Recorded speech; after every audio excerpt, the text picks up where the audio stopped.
Hello, comic book guys and gals, and welcome to Comic Mag Musings Live. This fella's your host, Bill Miller. Super excited because today we will be doing an unboxing of an AOK, an act of kindness from a member of the community. I'm talking about Custom Comic Shop. And I'll give you an opportunity to see his YouTube channel. No videos yet, but that's okay. And his Instagram page. So a big thank you, a shout out to Custom Comic Shop. I'm very humbled and very appreciative of whatever may have been sent. I haven't opened it. It's a mystery to me, so we will open it and see what's inside together. After that, I've got a very special gift from Mrs. Musings for Valentine's Day. I'm a gift to her each day of the year, but on a couple special occasions, she gives me a gift as well. And so we'll open that and see what that is. And lastly, we'll do a little bit of talking about comics, specifically about the Gerber Photo Journal Guide. I have both the Golden Age, I think it's A through L. We'll find out. What is it? It is A through J. And then there's a K through Z. I have that one as well. I don't have the two Marvel specific ones. I probably won't get those. And then he never had a chance to produce the corresponding DC specific guides. But we'll take a look at that. I think it's several decades old, but it's still an incredibly valuable reference if you want to, if you're considering dipping your toe into Golden Age collecting. Alex Big Blue, what's going on, sir? Good to see you. Thanks for stopping by. I appreciate that. So let's get into this AOK. But before we do, I want to take you quickly to, let's see, right there. So this is who I'm talking about, Custom Comic Shop. Go ahead, sub him up. His link is in the description. He hasn't any videos yet, but that's okay. It still won't hurt you to give him a sub. Really cool guy. Watches a lot of my videos and always comments, and that is certainly always appreciated. I'm not really into like subscriptions, but I do really love the interaction, whether it's through comments or during live streams or whatnot. That's always fun for me. And the second thing I wanted to show you, rascals, is his Instagram page. So this is him on Instagram, also Custom Comic Shop, no spaces. Give him a follow there. He is an artist, a very accomplished artist and a very talented one, as you can see through his postings. A varied style. He can do just about anything, particularly good at turtles. And he does some really cool, you can see from here, kind of throwback 60s, 70s underground comic style, which is pretty awesome. But he does accept commissions, and you can send him an email inquiring about that at customcomicshop@gmail.com. So very cool and very excited to see what he may have sent me. So this is the box.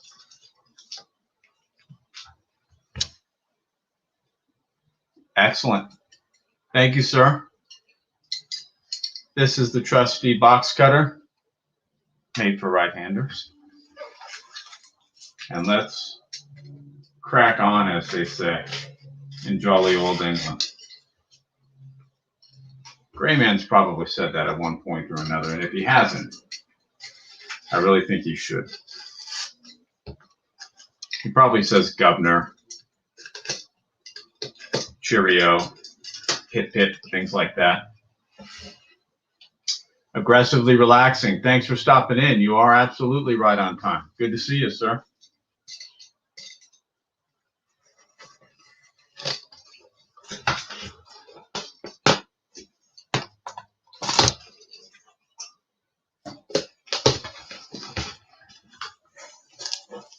All right. And there is a note. It says, Bill, I'd like to tell you that you're an inspiration to me and millions of others. Your awesomeness on a daily basis is almost unfathomable. I kid, I tease. He did leave a very cool note, but I didn't ask if I could read that, so I won't read it online. I'd rather just pretend that he said something else. That's a good question. I don't know where that rascal is. I think he had a meeting with his parole officer, so he might pop in a little bit late.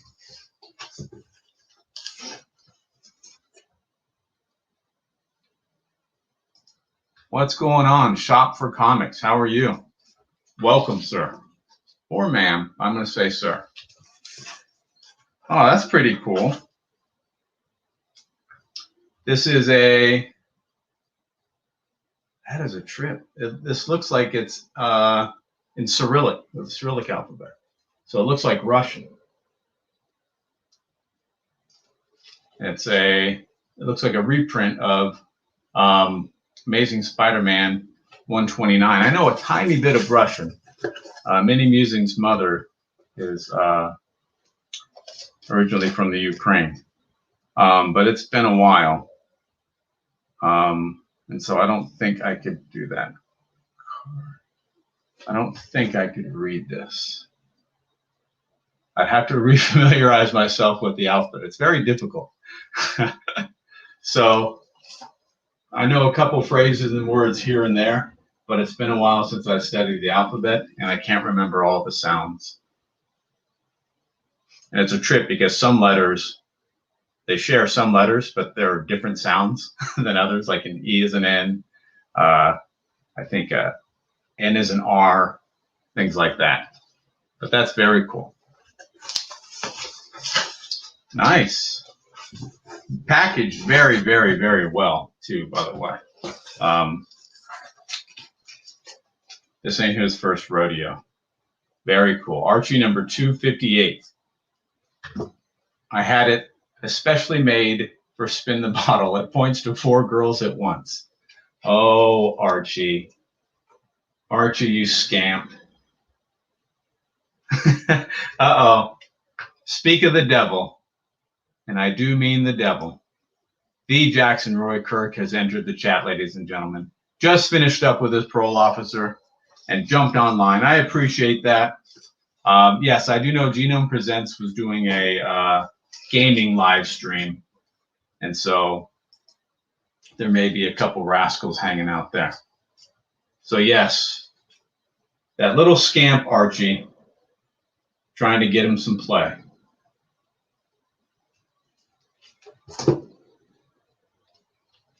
There's a lot of different ways you can go with that. I'm going to leave that alone, though. What's going on, Tim? Good to see you, sir. Thanks for stopping in. Put it over here so it's not my lap. All right. Oh, very cool. Check that out. Heckle and Jekyll. Isn't that boss? So I have a Heckle and Jekyll number 1 slabby that I showed off on Instagram. Oh, maybe about a week ago. So that's very cool.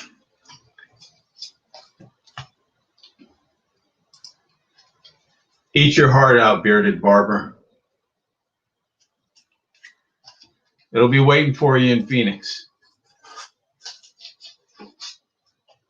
Oh, nice. I do collect the Warlord, so these are pretty cool. Sly, how are you, sir? I'll do a quick synopsis show and tell afterwards, so you'll get to see each of them. This is the Warlord number 27. Great sword and sorcery character from DC. He's a pilot. Pilots in and crashes into a strange land. Number 28.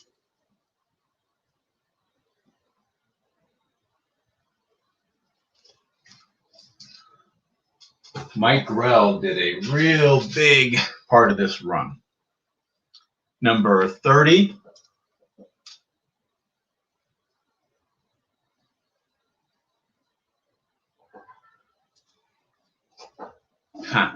There's a woodpecker that's knocking on the side of the house. And I think we have a saguaro cactus in the front yard. And I think he nests in there. Some birds do. I think it's him, and he comes out. Even though I'm hosting him in the cactus, he dug a little hole and put a nest in there. He comes out and knocks on the side of the house, which ain't too grand. Number 31.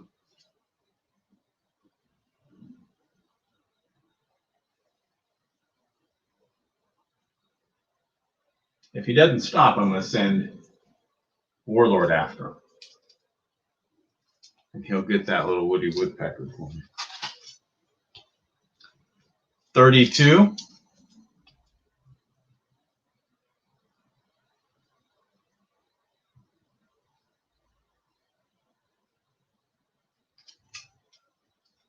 And these are all in at least mid-grade condition, which is nice. Very good reading copies. Quick shout out to Alex Big Blue and his channel. If you haven't seen Which Is Best, that's always fun. He'll have 2 grab bags, usually Ollie's grab bags, and he'll show the contents of each one. And then you in the comments section have to tell him which one you think is best. At number 42.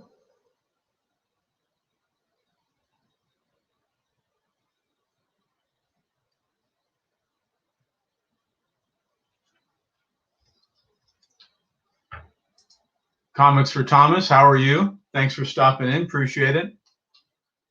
I like that Nova logo you have for your channel. Number 71, great red cover, very striking.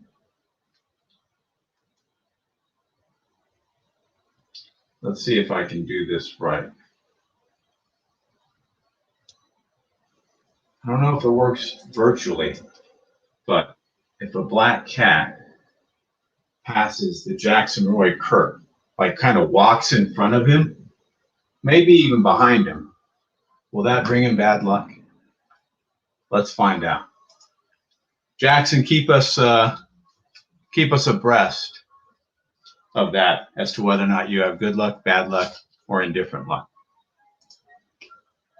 You can hear the ice cream truck outside. Number 79.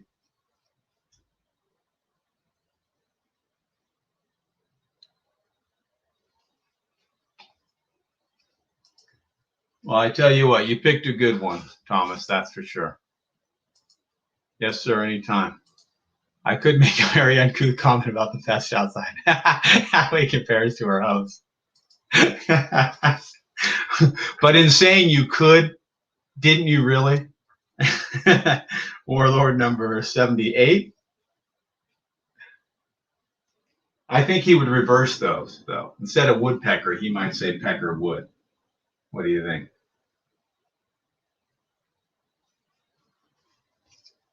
Exactly. That was free advertisement for the indie title Ice Cream Man, I think. This is always a cool one right here. Number 100. Just great cover art. Extra reading, 100 or double-sized page, number 100, landmark issue for the series. Great orange border, really makes it pop. Very cool. ASM number 1. What does it say? 80 years at Marvel. So that's cool. Amazing Spider-Man, going big.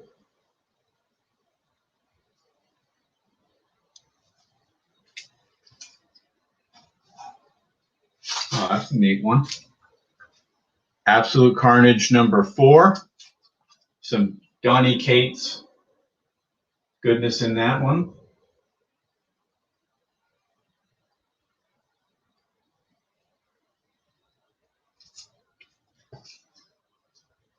That's a good question, Jackson. I'm going to say over 100. I'd have to look. I'm only collecting 1 through 20 as far as slabs, but I wouldn't mind getting raw all of them. This is pretty cool. I've never seen this before. It's a DC book. Maybe Tim could shed some light on this one. This is called Giant Killer,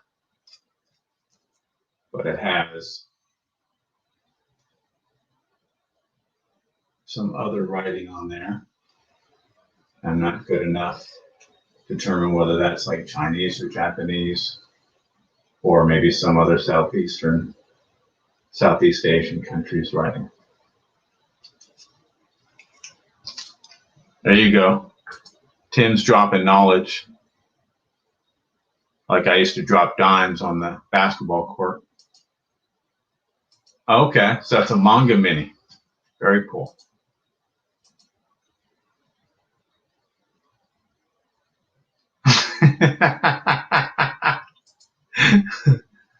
All right, Sly, thank you. Japanese manga, that makes sense. Oh boy. There goes the chat, ladies and gentlemen. Brandon is here. In the words of Gomer Pyle, yo. Thanks for stopping by, Brandon. Appreciate it. We've got Eric, Son of Thunder, or is it a rock? I'm going to say Eric. Number 2.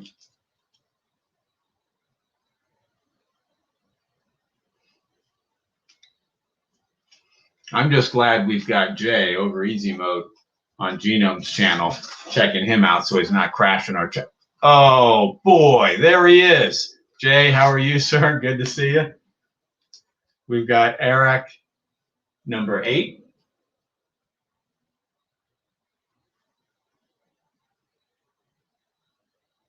Super cool. Oh boy. We've got Power Pack number 19, and it's got a Boss Beta Ray Me on the cover. Super cool.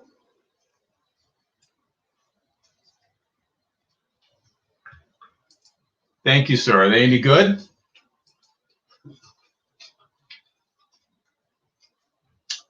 Never seen this one. From Impact Comics, Legend of the Shield. Huh. Now, the Shield was a Golden Age character, so I wonder if Impact Comics bought the license, or more likely what happened is he fell into the public domain and they took him for a spin. That's my guess.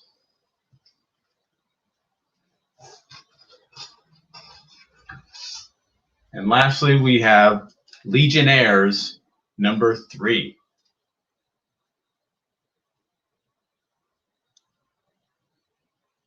So super cool.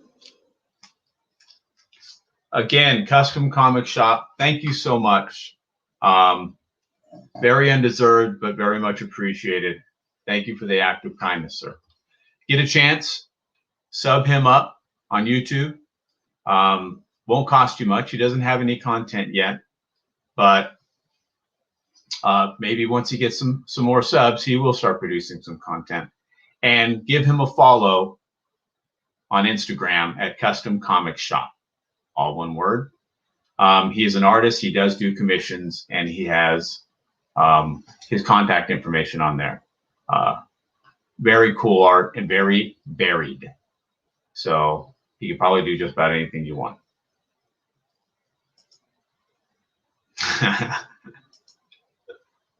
I bet you. I think your beard is actually in public domain, but you physically aren't. And so that does make it a challenge. So I'll go through real quickly on these. Legionnaires number 3, for anyone who got in a little bit later. Legend of the Shield, number 4. So what would that be in Cyrillic or in Russian, right? Один, два, три, четыре is 4. Power Pack 19. Iraq, number 8. Very cool.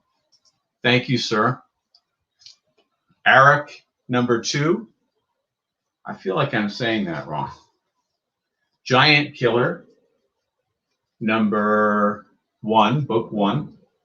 And so Sly pointed out that this is a Japanese mini manga. Absolute Carnage, number 4. ASM 1, never thought it happened. And a sweet slew of warriors. We got number 100 there. 78.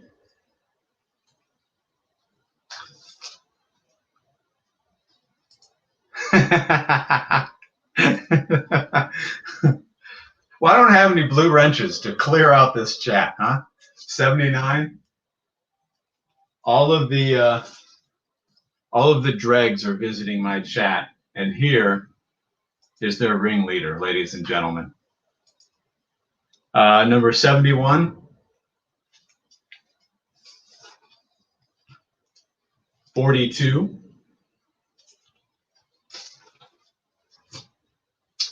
32.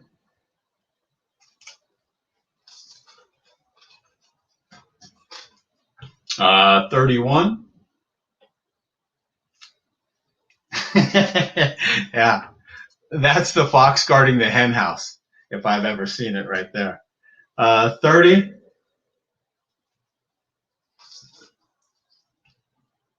28.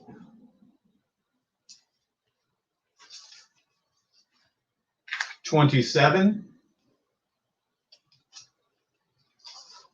And here you go, Brandon. Number 258 of Archie. He has the specially made bottle for Spin the Bottle / 420 day that he's going to use to try to get some britches down, if you know what I mean. Super cool Heckle and Jekyll. To look inside to see what issue number that is. And what a copy, a reprint of ASM 129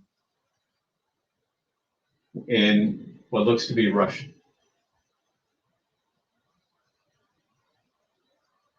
So super cool. Thank you again, Custom Comic Shop. And he left a very nice note. Very kind of him. Yeah, there. So it is indeed. And you can argue with Archie, but it won't argue back.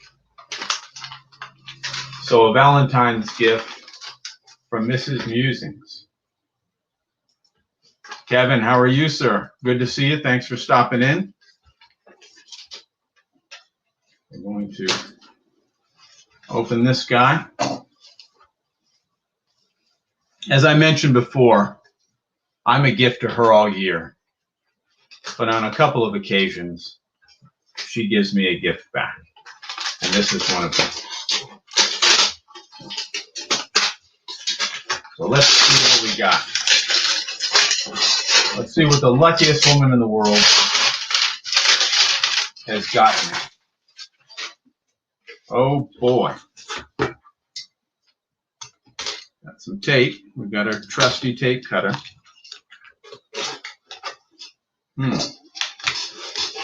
Okay.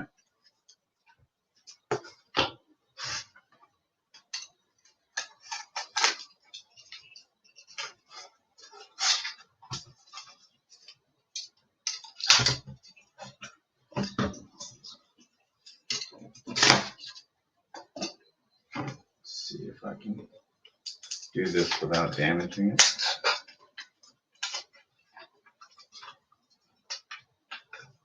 I better leave that till later.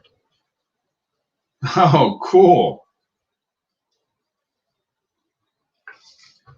Got a really nice reader copy of GR number 3.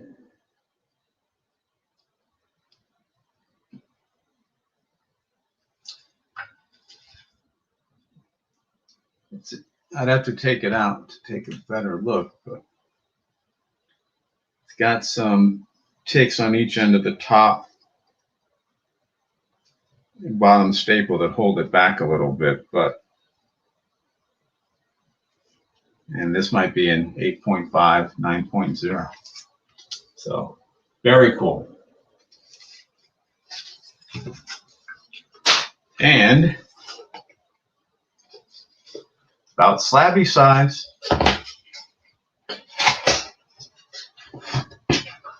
Oh, it is a slabby. Oh, super cool. All right. We've got Conan the Barbarian, number 8. Nice. Very excited about that. I would say I don't deserve it, but by gosh, we all know I do deserve it. Super cool. And on the back, if you're like me and you haven't gotten that sheepskin, you can finish high school at home. Look at that sweet ass car. Isn't that great? So Conan the Barbarian, number 8, adapted from Robert E. Howard's story, The Hall of the Dead, hidden panel message. Roy Thomas story, Barry Windsor Smith cover, Barry Windsor Smith, Tom Sutton, and Tom Palmer art. This is a 9.2 with off-white pages. I'm not huge on page quality. I know a lot of people are. Now, when you get to cream and obviously brittle, that's probably where you're going to miss me. But cream to off-white and up is cool with me. Some people are just sticklers for that, and that's cool. Whatever works for you. They want white pages. Doesn't matter to me as much. Generally, for silver and bronze, I want 9.2 or higher. Modern, if you want to say that copper exists, copper and modern, I'd like probably copper 9.4, 9.6, modern 9.6, 9.8. Gold 4.5 is kind of where I want to be, that and higher. Well, and that's a crapshoot, really. When you send them into CGC, I've seen so many videos of CPRs, and DS talks about it. DS Comics talks about it a lot too, where it's a crapshoot, where he's had bone white pages, and they've said white pages, and he wants to clean and press the book because he thinks he'll get a higher overall grade, and then he sends it in, and maybe he does get a higher grade, but it goes down to like off-white to white pages. So I'm not so sure how consistent the page quality is graded, at least by CGC. I haven't paid much attention to the other grading companies and how they grade page quality. So super cool. I'm excited to have that guy. Let me just set these aside.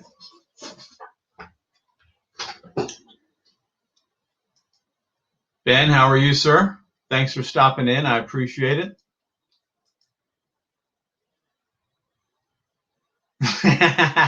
Well, that excludes me, Brandon.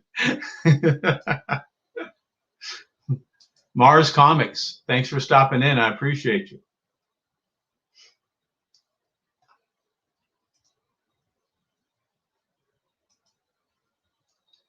Page quality is important to Kevin. And it is to a lot of people, right? I don't fault them for that.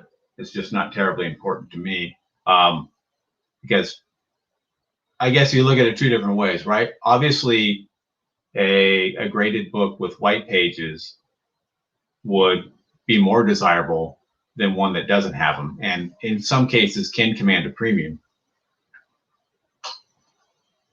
But that's probably the best you're going to protect a book is in a slab. So once it's in a slab, kind of it is what it is at that point. I guess it might mean a little bit more to me if I felt there was a little bit more consistency with the page quality grading. So I'm changing up my backdrop. I've gotten several nudges to kind of mix it up a little bit. The figures and stuff is, I've had the same thing for years now, 2 years that I've been on YouTube. And so I had these downstairs, had 2 of them. And I had 1 through 12 of Micronauts that's still downstairs. And I had 1 through 12 of Black Panther. And that's that, they just always kind of been there. So I took the Black Panthers out, brought it up here, and I figure every now and then I'll mix in some different comic books. So at least it's a little bit more interesting of a backdrop. Absolutely, it does.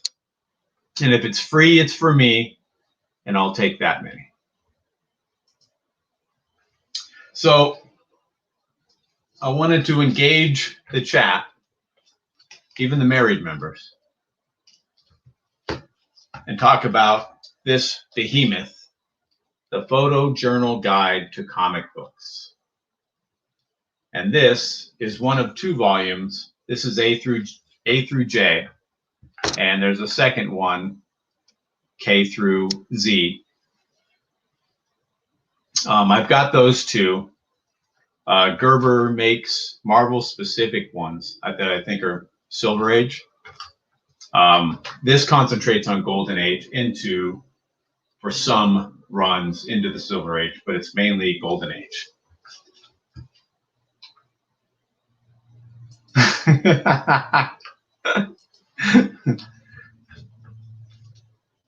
So this is pretty cool. I've gone through the second one completely because I got the second one first, the N through Z. I'm not going to get the Marvel ones, and I think he was planning on doing 2 for DC, but he just never got around to it. So this copyright is in 1989. I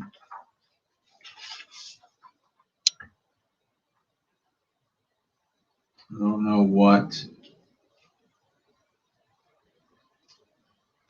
I think this might have been printed later, though, or he was kind of predicting into the 90s. So it's several decades old, but it's still super cool. And if you're thinking of getting into collecting Golden Age, or if you've started and you're not sure kind of where you want to be or how you want to segment or categorize what you're after, I would recommend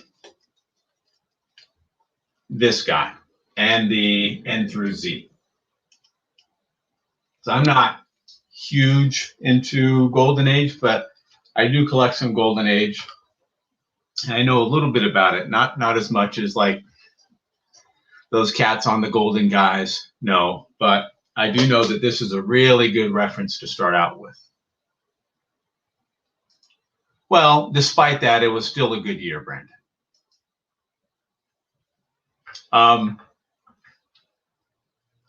Well, now it's not so much a good year. It's going down, all right, at this point. So what this is this cat is big into comics. He invented, I believe, Mylar, the Mylite bags, and then he sold off that company to somebody else. And he also did restoration for years, ran auction sites, buying and selling comics, especially Golden Age, but gold, silver, bronze. And he wanted a comprehensive reference, particularly around Golden Age issues, to at least capture the cover before they all went away. He couldn't track any of them down. And so this isn't all of the Golden Age books, but it's a lot of them. But with both volumes, I'd say it's the majority of them For some, he'll put in here if he felt they were important enough with a blank cover because he didn't have one available, couldn't track one down to take a picture of. But that's what he did for years. He'd go around, he'd contact collectors through his networking that he knew from buying and selling comics, and they would afford him the opportunity to photograph their books. And so he would do that. And if he came upon another collection that had a better conditioned book, he would photograph that one and replace it. And he mentions that he made stickers too, or he's planning on making stickers for the ones that were missing if he ever came upon them, and that you could send a self-addressed stamped envelope to get those sticker updates and put them in your book. So that'd be pretty cool. This book doesn't have any, nor does the other one, or at least I haven't gone through this one completely, but I assume it doesn't.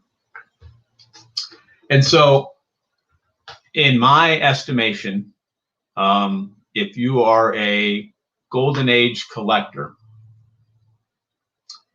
you're probably not a run collector. You're probably not putting together runs. And the main issue would be cost around that, right? You are stepping into a different price category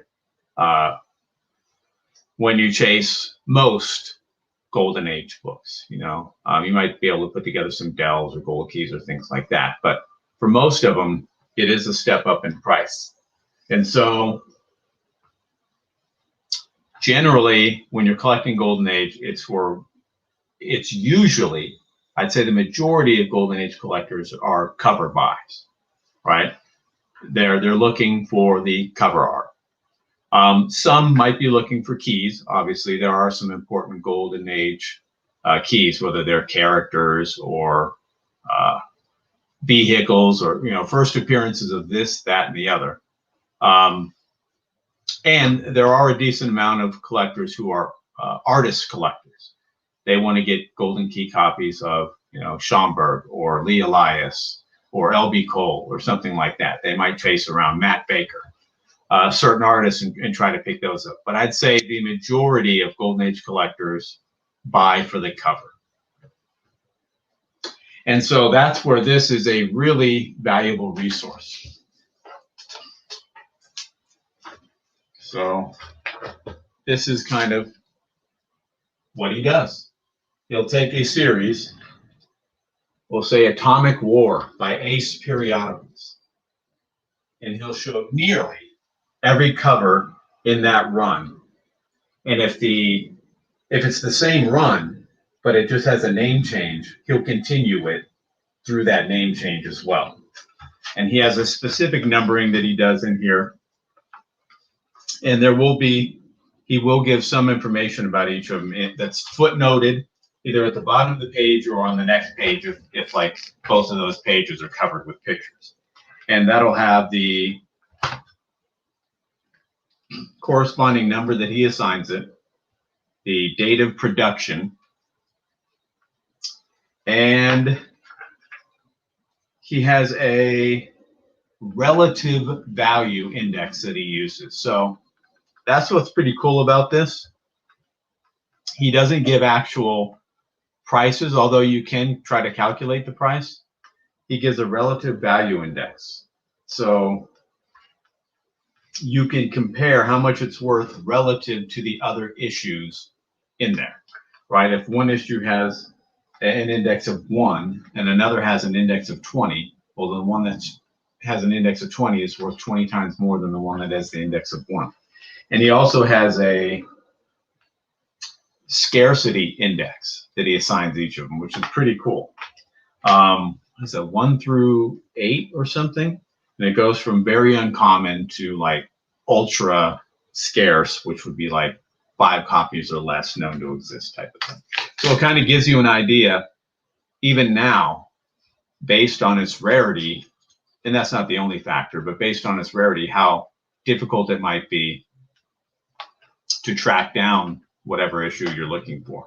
But the biggest thing is that you can look at all the different covers if you're kind of looking for a place to start, or if you started collecting Golden Age, but you're not quite certain what that's going to look like. It can kind of help you organize that and make a determination that, yeah, you know what, I'd like to collect war books, or I'd like to collect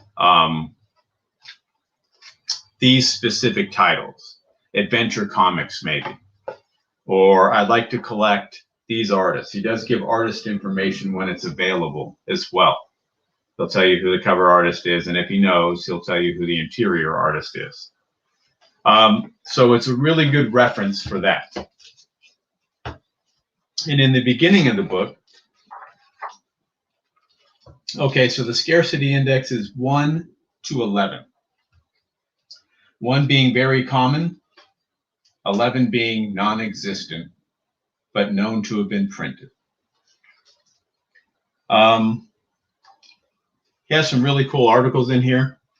One on pedigree comics, and a pretty good one on preservation and storage, kind of drawing upon his experience as a preservationist, and his experience looking for something to help store comic books in a better manner, and then happening upon creating Mylar. And yes, absolutely, Sly. Westerns are still very affordable. How long that's going to last, who knows? I think at some point that probably won't be the case anymore. They'll get their run, they'll get their due as well. Forever, war comics have been super affordable, but within the last few years, they've started to climb upwards. And I suspect that the same thing will happen with Westerns, at least for the non-photo covers. I think the same things will happen for Westerns, maybe to a lesser degree, but I still think that they will get their due.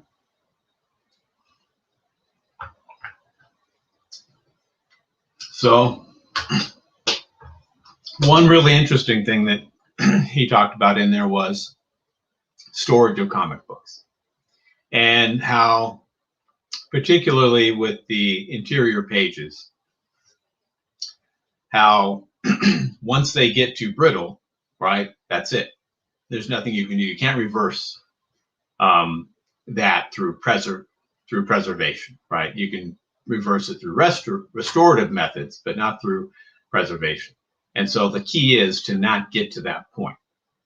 These are all cheap, just above pulp paper. And so you'll never be able to protect them and preserve them for an infinite amount of time, right? Eventually they will break down, but the goal is to extend their life as long as you possibly can. And so he gives lots of tips in here, and I kind of want to run those by you guys to see which ones you take advantage of, which ones you do, and some that might be food for thought to consider doing at some point in the future. So he talks about the things that really damage books, particularly the interiors. And that would be excessive temperature. Welcome to Phoenix, right? So if I had my books out in the garage, where here it might get 10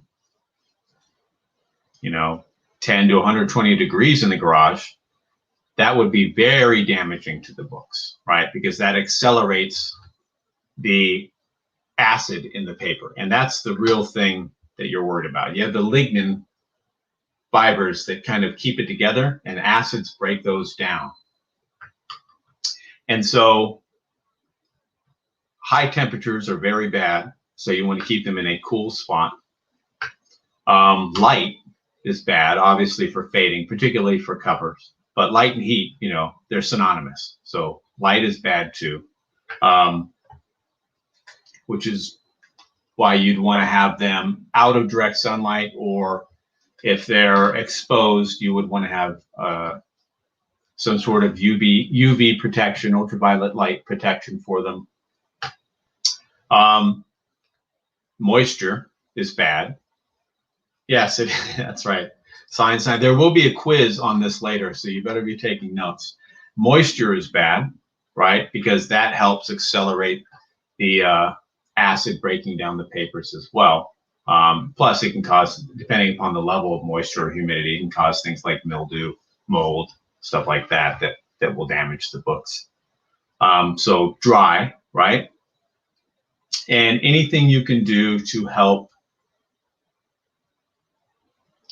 not just protect the physical appearance of the book, but anything to help prevent air from getting in.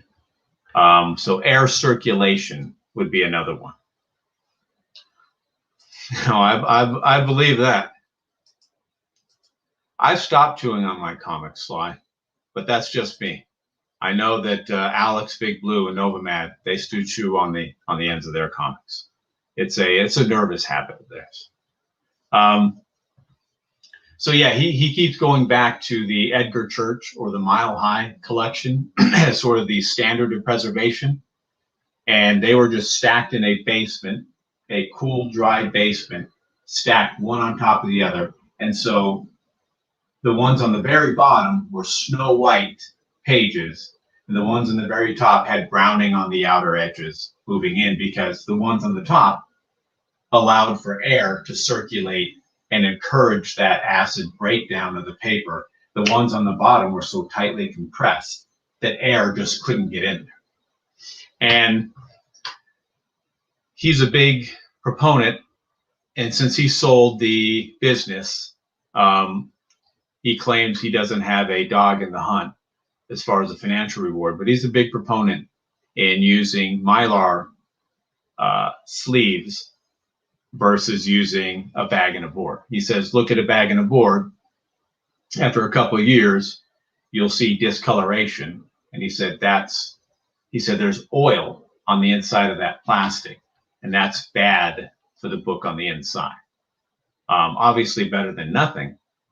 But he said, as opposed to Mylar, you could have it for a decade and it still looks nice because they don't have an oil coating. And Mylar, he claims, maybe it's changed, this was a while ago, right? Mylar is the only approved paper protectorate that the Library of Congress uses. And he references the Library of Congress a lot, and he says he doesn't believe in, using experimental methods until they've tried it out and they give a rating one way or the other as to whether or not it truly preserves or can ultimately damage the book. But he talks about ways to treat the paper to help prevent. It's a deacidification process, but it will yellow the paper. So he kind of explains the pros and cons to that approach, but ultimately he's a big proponent that if you keep them in a cool, dry area and you put your big books in Mylar and store them properly and don't overhandle them, then you will greatly extend their life. Obviously, acid-free board backings, acid-free boxes that the comics are in, those help too, right? You don't want to add acid to the acid that's already in the paper. So those are big things that I think we all know. But I really don't have Mylar. I have a couple books in Mylar because they were sent to me in Mylar. I've never gone and bought Mylar to put anything in. Sometimes if I get a bag and board book that looks grubby, I'll take it out, rebag and board it. Other times I won't. If it looks pretty decent, I'll just leave it in the one that I got it in. And so there are probably some things that I could do to better preserve the books that I have.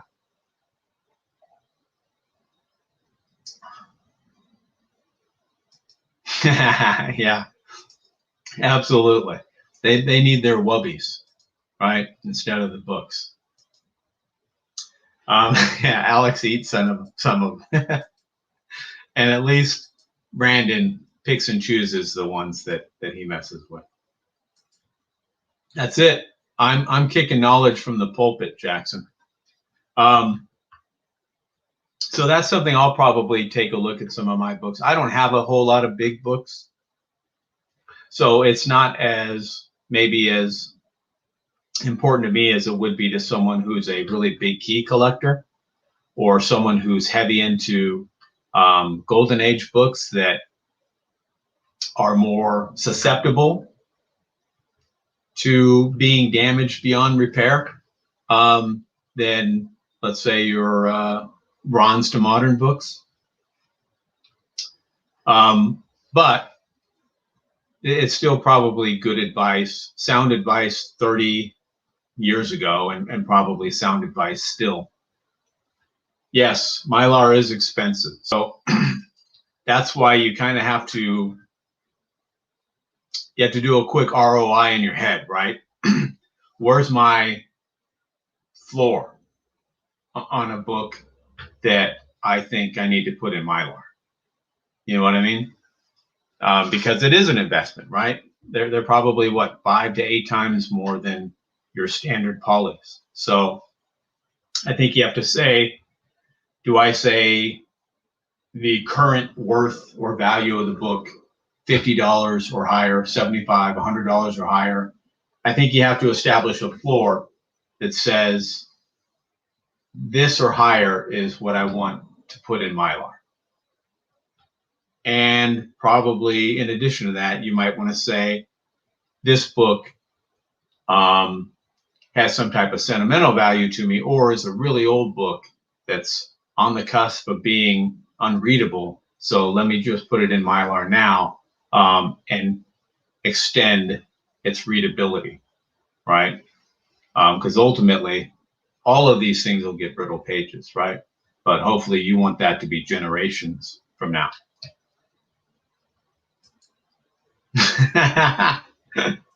I wish. I'm cheap, Jackson. Yes, Sly was conspicuously absent. I noted that in my diary entry last night. There you go. Yeah, he's a smart man. Yeah, that's true, right? That is true. That's why you have to set that floor, I think. That's the most important thing. What's going on, Collecting Chaos? How are you? Thanks for stopping in. So aside from that, this has really good information, has good stuff on pedigrees. I think those are fun. I'm not necessarily a pedigree collector. I do have a couple books here and there from pedigrees, but some people really go crazy for that, and they try to put together as many books from a particular pedigree as they can. And they do carry premiums too, usually. Most pedigrees are Golden Age. I think they just started maybe a few years back recognizing Silver Age pedigrees as well. But it's super cool, right? And so if you are thinking of getting into collecting Golden Age books, I would highly recommend buying both the A through J and the K through Z. Gerber has nothing to do with the baby company. That's just the guy's last name. Gerber Photojournal Guide to Comic Books. I got these both pretty cheap off of, I think it's Abe Books, where they have different independent booksellers that they that list on there. And so I think it's a really good reference to kind of go through and peruse. And it's fun to look at all the covers, but it might help you focus your collecting within Golden Age. Golden Age is huge, right? There's so many books from so many different publishers that it can make your head spin. And so I think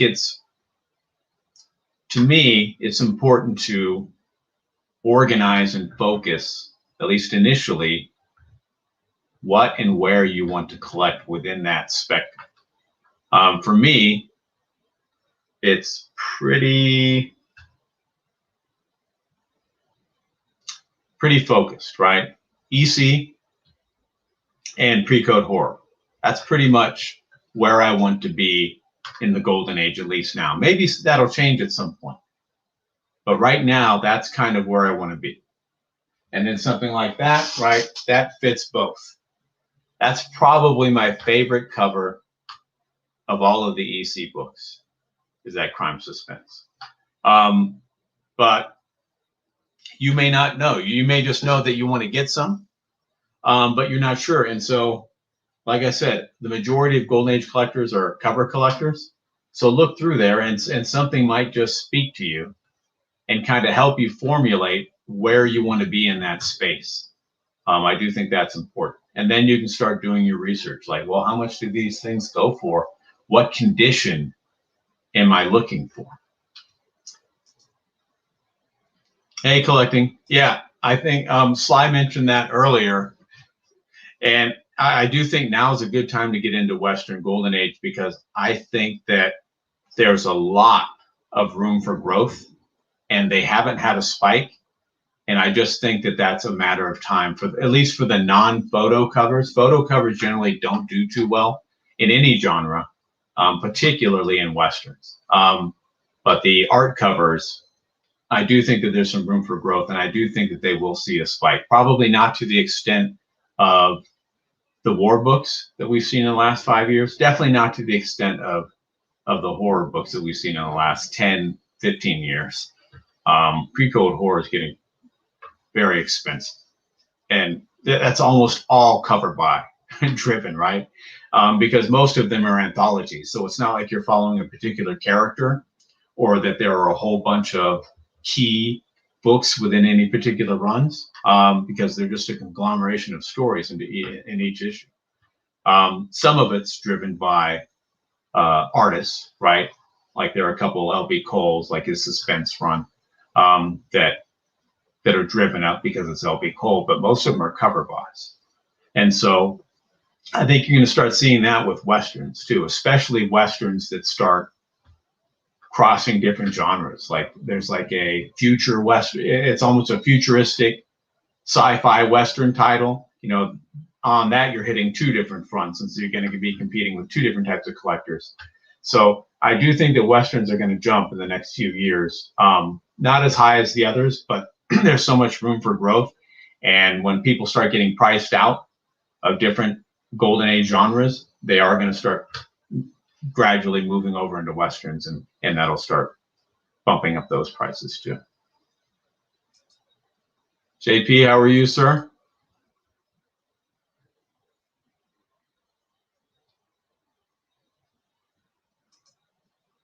Yes, there are. There are a lot of Western romance.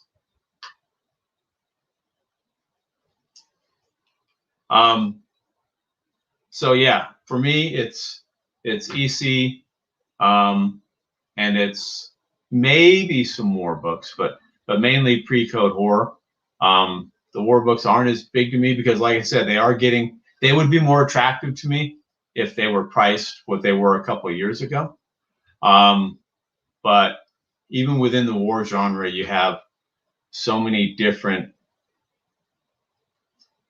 sub collectors, some who are getting flamethrower covers, others who are concentrating on World War II. And then the World War II, obviously, those are really tough because they get over into superheroes. Most of the World War II war books were superhero war books. So you're competing with timely collectors, Captain Marvel collectors, things like that.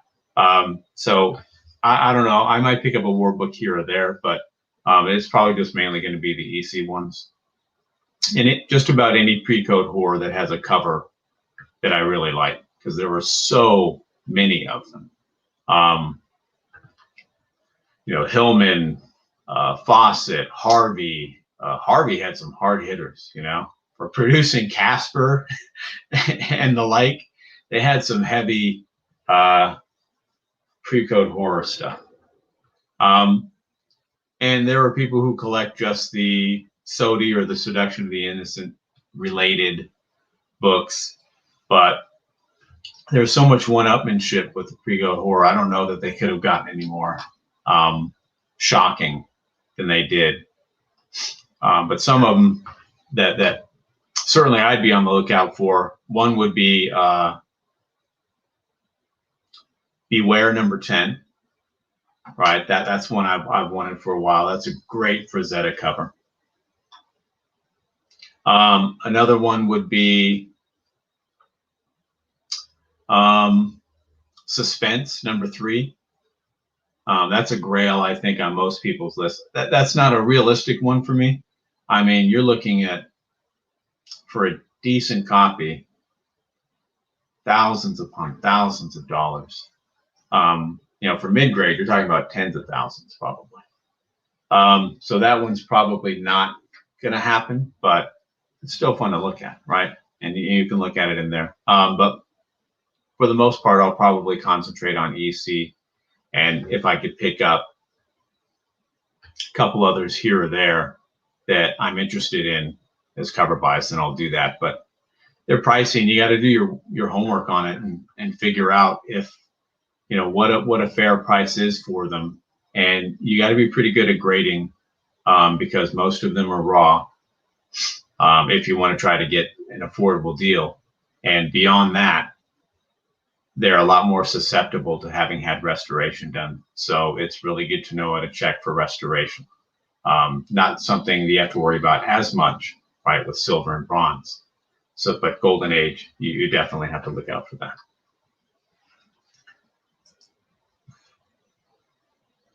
That's true. I mean, I got a lot of books, but it's a laziness factor that's involved. It's like, how many boxes do I want to look through to get maybe 8 covers, right? I need 5. And so I'll usually get 2 or 3 more just in case someone else has some of the same ones that I have. And so that's kind of the fact. Do I want to go downstairs and haul out boxes from under the stairs? That's a last resort kind of thing. So usually it's what I can find rather quickly that meets the criteria that I think will give me an opportunity to win. That's kind of what I do. I don't want to go looking through thousands and thousands of comic books to find some. Just the thought of it exhausts me. And a lot of people do, right? Especially a lot of the Russ Heath covers. He was special. For me, I think the best war books written were the EC ones. For the writing, for some of the Kurtzman art on the covers, I think they're unparalleled. I'd say the closest would be Blazing Combat by Warren. I do collect those as well, from the great Frazetta covers to the incredible writing inside. Those are my 2 that I go after. All the other war books, whether they be Golden Age or Silver Age, aren't necessarily on my radar. Doesn't mean that they won't be at some point, but yeah, absolutely. That is tough. That's why the better you are at spotting restoration, so you can point that out to the person that sold it to you and get it rectified prior to sending it into CGC, the better it's going to work for you. Because in my limited experience, but I listen a lot to other people, you run into that obviously far more often with Golden Age books than you do with the other genres. What would that be? The other timelines of books. Just because they've been around longer and because the collectors back then didn't think a whole lot about doing things to their books to make them more attractive, more presentable, or in their mind to better preserve them for reading.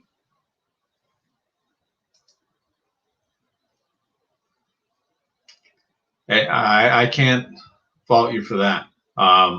Russ Heath is amazing. I would say most people would probably say Russ Heath is the best war artist. I would say that Kurtzman was, just because I just think his blending of minimalism with the cover art is incredible, and he did exhaustive research for his interior art.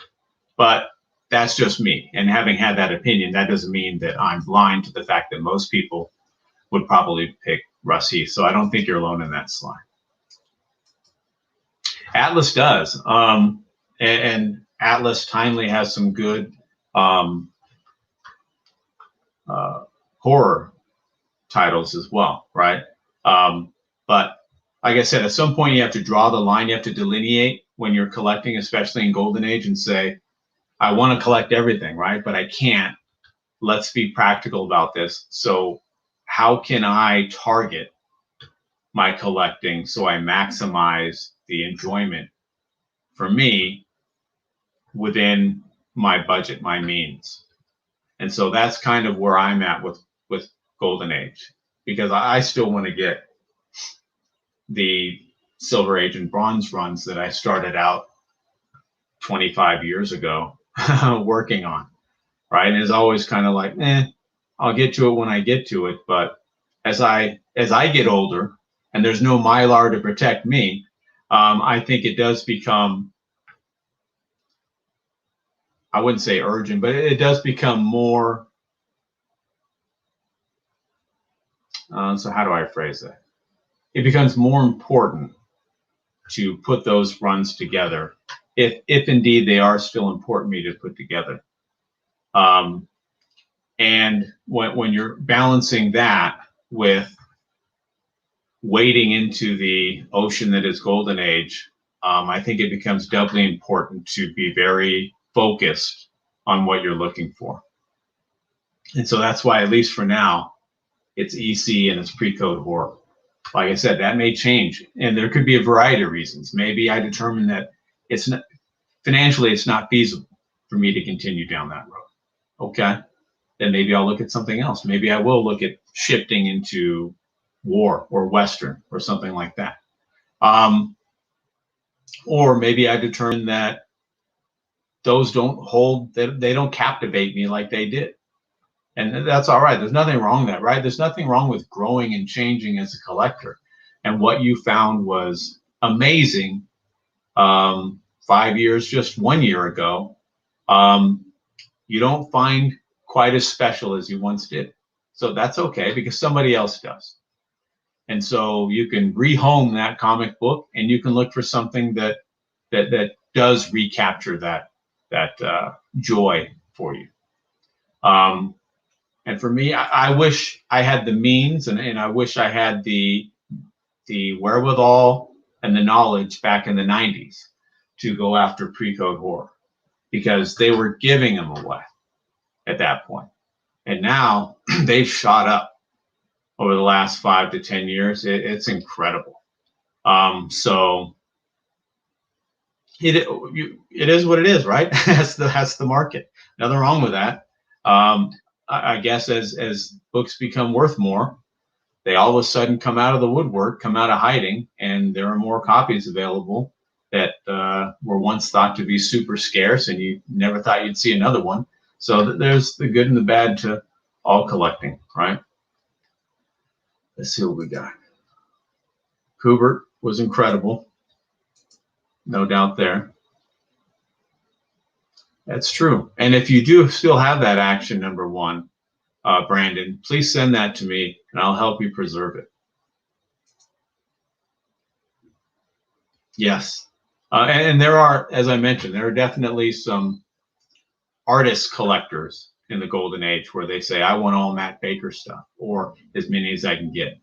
And so that happens a lot too. And there are some key collectors, especially big money cats, that are trying to collect a couple keys, mainly around the superheroes in the Golden Age. But I'd say for the most part, Golden Age purchases are covered by. Well, congratulations on putting that together, because I know that there are a lot of people putting together Atlas Seaboard, more than you'd think, because I think they're better comics than people once thought that they were. And I think that Paramount, maybe someone bought the rights to their catalog recently, like within the last year or two. So I wouldn't be surprised if you saw some Atlas inspired or Seaboard inspired media coming out at some point in the future. I don't know that there's a lot of source material to support that, but there's certainly a lot of ideas germinating within that source material that someone could take and run with and create a TV series or a movie. So I wouldn't be surprised about that. Alex Toth, Gil Kane, can't argue with any of those. Yeah, they are. They really are. And so the way you see them is, unfortunately, right, no matter how much you open your front door and check, people aren't coming to your house with boxes of comic books. At least they aren't mine, right? And so it's usually a comic book shop, someone who has an established commercial presence, or someone who's advertising all over through Facebook or Craigslist or OfferUp or something like that. Those are the ones who get reached out to when someone either has determined that it's time to sell their collection, or in more unfortunate circumstances, which happens a lot, a collector passes away and their heirs are left to make sense of what to do with their possessions. That's why, and I don't want to turn this from a golden age discussion to a slabby discussion, but I say collect your way. I'm a big proponent of that. I love slabs. I've got a lot of them, right? Not TJ Slab Watson point, but I probably got close to 900, 1,000 of them or so. And I bought and sold a lot. Almost all the selling I've ever done has been slab. It's just so much easier, right? There's no arguing over condition. It is what it is, especially with someone who never sees the book in person. But there are so many raw collectors that are like adamantly opposed to slabbing and hate it, and they're so emotional about it. I think it's silly. And unfortunately, it's a lot of those collectors, just being truthful, that when they pass away, and if they had some valuable books, and they can say, oh, I don't collect for value, I don't pay any attention to that. You do. You know what's valuable and you know what's not valuable. You know if you have a Marvel Spotlight #5, that it's got value, right? You don't have to pay attention to what it's listed at, what its fair market value is every week to know that it's got value. And you don't get those books protected, then someone, I guarantee you, will come along and will get that book and all the others for 10 cents on the dollar, if that, from your heirs. Because your heirs don't know how to grade books. Even if they know what something's worth, how are they going to argue on condition, right? That's the key factor on the value of a book, is what condition it's in. But if it's graded, no one can debate with them, right? They can sell it. They know how much a graded book in that condition is worth based on a couple of sites, based on looking on eBay for sold books. So if you've got some big books that you don't slab, all I'm saying is do it at your own, do it at the demise of your heirs, because there's a long list of comic book shops and comic dealers that are doing this, just waiting for some of these collectors to expire so they can go in and pounce on those collections and take advantage of people that don't know how much they're worth, that can't debate condition of books with them, and that will get taken advantage of and taken to the cleaners. Guaranteed. It's been happening for decades, and it'll continue to happen. That's just the way it is. So I'm not saying slab your books. I got lots of raw. I got a whole bunch more raw books than I do slab books. What I'm saying is, if you're concerned about the return that your beneficiaries get after you pass away on your books, at least on particular key ones, you might want to consider getting them graded. That's all I say. And you can even get it graded and then crack it out, right? And just save the grade. So at least they would know what grade it was. But if you're saying I got to have that Marvel Spotlight #5 to read, come on, man. Number one, you've already read it. Number two, it's been reprinted 1,000 times. So read the other ones and get that one graded so it's protected. So that's my little rant on that. But again, if you're interested in Golden Age collecting, get the Photojournal Guide, the Gerber book. There's 2 volumes of that, and it's 30 years old, but it doesn't feel dated. Either the articles in there, and certainly not the information about the books. So super cool. A Valentine's gift from Mrs. Musings, Conan the Barbarian #8, and a Ghost Rider #3. Oh, you do indeed, Jackson. You're looking at them. All right, so get those bad boys graded. And matter of fact, just send them to me for safekeeping for the time being. And I will do a quick death watch on you. And as soon as you expire, I'll cash those babies in. To make sure you're buried and taken care of course. And that we have the financial wherewithal to honor your last wishes. But I imagine your last wish would be, Bill should keep all of my comic books. She is a keeper, Sly. That's for certain. I'm almost as lucky to have her as she is to have me. So thanks, everyone. I appreciate it. Check me out on the Gray Man's channel every Saturday. What is that? 2 p.m. Eastern Standard Time. We do cover slingers. It's a lot of fun. We pick a particular topic. So this last Saturday, it was flight covers. So we do 5 rounds each. It's Gray Man, Man Cave Comics, Captain Comics, Jambo, Matilda Gothica, and myself.